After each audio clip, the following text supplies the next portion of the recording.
Welcome to D&D Backstory.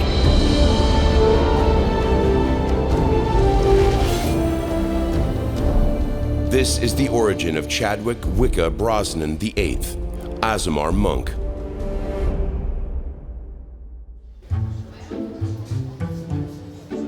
At the corner of a bar in a nameless town, a halfling man sits with his feet dangling above the ground, staring quietly into a tankard of something purported to be ale. What little hair he has left has gone almost entirely to white. The battered boots on his feet are a match to the weathered leather courier satchel set on the bar in front of him. The tavern's double doors swing open and draw his gaze, briefly. But as his eyes pass over a tall, regally dressed elf, he resumes staring into his beverage, eyes downcast and introspective. He repeats this sporadically as the patrons come and go, always looking away with a mixture of relief and disappointment, taking but the occasional sip of the ale in front of him. Eventually, the barkeep, a towering orc in a pressed white shirt, slides over, polishing a glass and leaning towards the halfling. What's on your mind, Chad? You stop here on the regular and I ain't never seen you look so skittish. You waiting for someone? Bad news, maybe? The halfling looks up from his ale and shrugs, meeting the orc's friendly green gaze with eyes of pensive gray. Yeah, no, maybe, I'm not sure. I got news that someone might be looking for me a while back. Someone I did wrong a couple decades ago. Seriously considered going back on the run, but I kind of feel like I have this coming. You ever get a feeling like that, Caesar? Like you just have to stop and face the music eventually? The barman nods slowly and cocks an eyebrow. I suppose so. I had to deal with some old debts. Longer I waited, worse it got. But it came to a head eventually. You anticipating blood, Chadwick? The smaller man looks up, shocked, and considers the question. No, I don't think so. I did her wrong, that's for sure, but I don't think she wants me dead or anything. A woman scorned, eh? Yeah, something like that. All right, well, whatever you did, you're always welcome to drop in here for a pint. You're not bad people, we all know it. Yeah, thanks. The barman trundles off to serve another customer, and Chadwick passes the next couple of hours in silence, still taking the occasional sip, still turning and staring every time the tavern doors swing open. Outside, the sun passes beyond the horizon. Caesar bustles around the saloon, lighting up torches and lamps, and the more boisterous night crowd begins to filter in. Still, Chadwick remains perched in his corner, silently awaiting his fate. Finally, the doors swing open, and from his vantage point at the bar, Chadwick sees nothing but an empty doorway. Grimacing, he downs the dregs of his ale and stares pointedly forward, ignoring the nervous sweat suddenly dotting his brow. His right hand reaches down and takes the head of his cane in a white-knuckled grip. None of the other patrons seem to notice anything, and he becomes more and more convinced that he has misread the situation, that he'd been set up, that this was going to be more than simple comeuppance. But then he hears a throat clear behind him, and a woman's voice directed up at his back. Are you Chadwick Brosnan VII? The man nods slowly and slides off his stool, turning and finding himself eye to eye with a young halfling woman. He has just enough time to register a long braid of auburn hair, a long dress patterned with canaries with slits cut up to the thigh, and piercing eyes in a very familiar shade of gray. Yep, that's me. So you must be... And then her first connects with his jaw, sparks of electricity singeing his stubble as he collapses to the floor, unconscious. The young woman stares down at him over the span of a few seconds, seemingly waiting for him to regain his feet. But the elder halfling simply lies there, still. Pathetic. She murmurs to herself, gazing around at the flabbergasted bar patrons, staring pointedly at her and shrugging her shoulders. He's a deadbeat, she states simply, striding calmly back towards the door as the crowd parts around her. And what kind of asshole names his daughter Chadwick?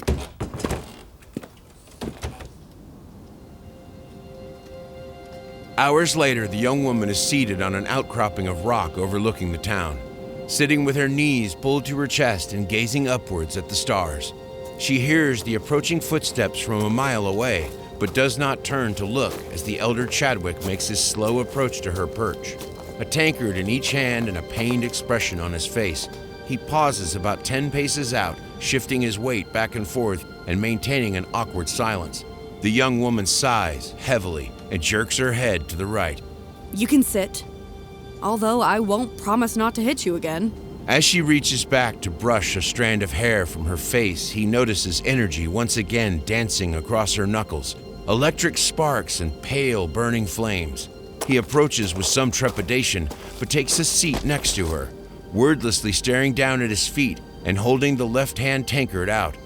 He feels it wrenched from his grasp, hears her down half of it in one go. Finally, she sighs again. I don't know what I came here looking for exactly. Closure, revenge, answers. If I can provide any of that, I will. Chadwick, I'm sorry. I don't go by Chadwick, you ass. It's Wicca. And what exactly are you sorry for? Finally, the man looks up from his boots, and as he meets her eyes, he realizes something. Though they were the same shape and the same shade of gray as his own, hers had a fire burning behind them unlike anything his own had ever demonstrated, literally or metaphorically. They glowed faintly in the darkness, beacons echoing the starlight above them. I'm sorry for all of it, I suppose. I'm sorry for not being there. I'm sorry that I left you with a name like Chadwick VIII. And I'm sorry for disappointing you tonight. You've clearly traveled far, and I don't know what your mother told you about me, but clearly I wasn't what you were anticipating. She told me you were a famous traveler, a warrior, an adventurer. She used to put me to sleep, making up stories about your exploits. I would pretend you were being held captive by pirates or caught up in a race against the clock to save the world. Anything to explain why you never came back for me. And I finally track you down, and what do I find? A down-on-his-luck mail carrier. He winces visibly, but nods as she continues. A traveler who sticks to the same route, week in and week out. An old man with a paunch and a cane, instead of a straight-backed warrior with a staff.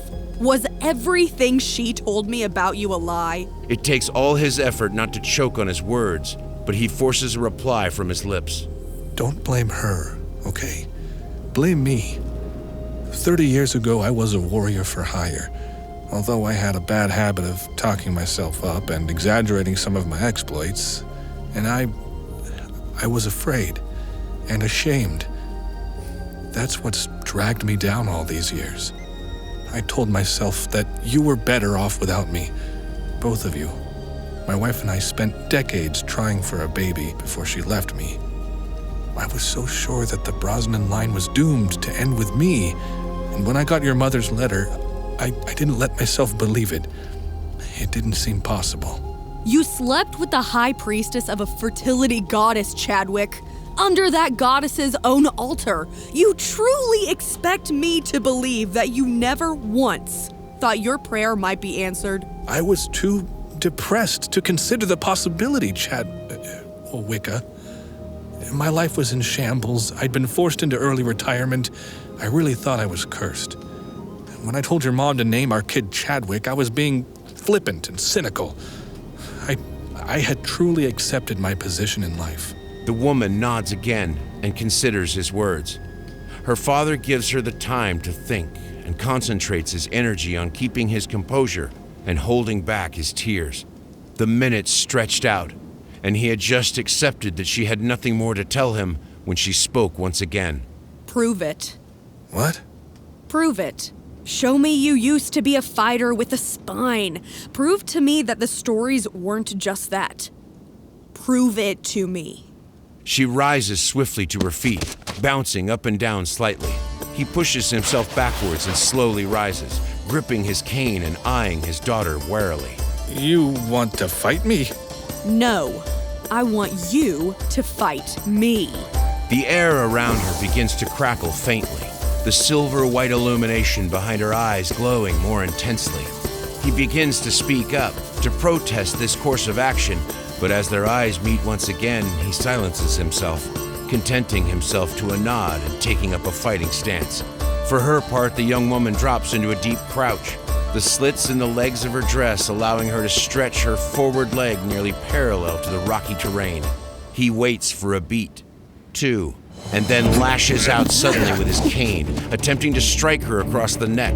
She surges forward, tucking the approaching cane under one arm and twisting, disarming him and sending him tumbling forward. He turns the tumble into a roll and regains his feet, then turns to meet her answering rush of blows. He neatly dodges her first 2 punches, but as she lunges upwards with a knee, it takes him squarely in the stomach, driving the breath from his body and sending electricity surging through him. The young woman takes 2 steps backward and pivots, and as she brings her leg forward in a snap kick, a blast of frigid wind and ice slams into him, nearly freezing him to the ground where he stands. Where does that come from? I was hoping you'd be able to answer that, old-timer. Ma always knew I was touched by the gods, and for years we assumed it was her god. But the little voice in my head told me to hit the road and find out myself.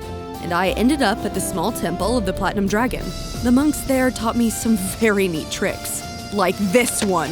Her fist slams into his jaw, and though he keeps his feet, he can feel the point of impact go instantly numb, before the icy burn of dragon's venom begins to spread across his face. Poison, cold, fire, acid, they taught me how to turn myself a little more dragonish, I guess.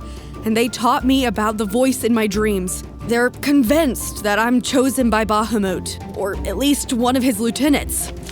Another flurry of blows. This time he feels a rib crack under a particularly fiery kick.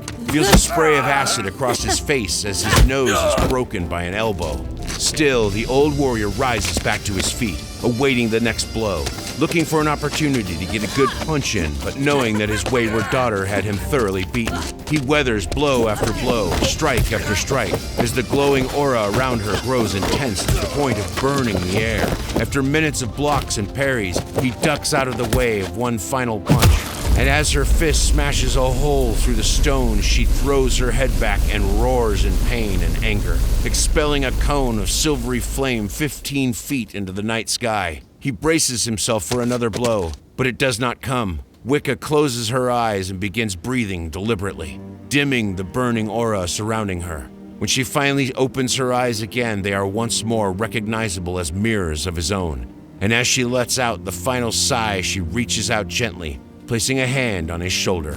Here, let me see that nose. Without waiting for permission, she reaches her hands out, placing a thumb onto either side of the bloody mess and wrenching it back into place. Not gently, but without cruelty. And as she holds it into place, he can feel the healing energy washing through it, staunching the flow of blood and securing it into its natural position. You're full of surprises, aren't you, kid? Huh. Listen, I truly am sorry I wasn't there, Wicca. I was weak. I let fear and shame convince me that we were better off not knowing each other.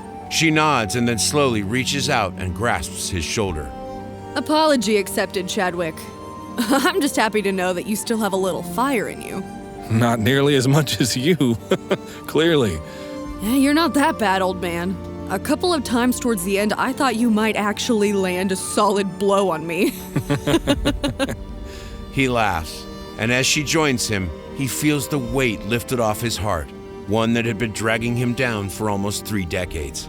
Well, Wicca Brosnan, I'm sorry I stuck you with such a ridiculous name, but you're gonna do it a lot prouder than I ever did. I'm gonna go back down to Caesar's and grab a drink and nurse my wounds. If you want to come down, drinks are on me as long as you're in town. I'd love to hear more about your journey. I might take you up on that, but I'm gonna meditate for a bit first. Got a lot to process. I completely understand. He turns and begins his descent back to town, with a lighter heart than he had carried in nearly 30 years. Wicca returns to her seat on the stone, gazing up at the stars. She was still unsure what exactly she'd expected to accomplish tracking down her father, nor was she sure what her next step was. But she certainly felt better, with the pressure of years lifted from her back. She had expected a towering hero or a cruel villain. She was still unsure of what to make of the man who was clearly neither, and she definitely had an apology to make for some of the things she'd said. But her quest for vengeance and answers had resulted instead in 2 people relieving themselves of great burdens. And that was an outcome better than anything she could have expected. She smiles to herself and winks up towards the constellation of the great dragon shining above her. Then she takes to her feet and picks up the empty tankard lying next to her and begins making her way down to the tavern. Her father, Chadwick VII, had plenty more time to make up for, but a few free drinks after a fist fight was a fine start down whatever path she now found herself on.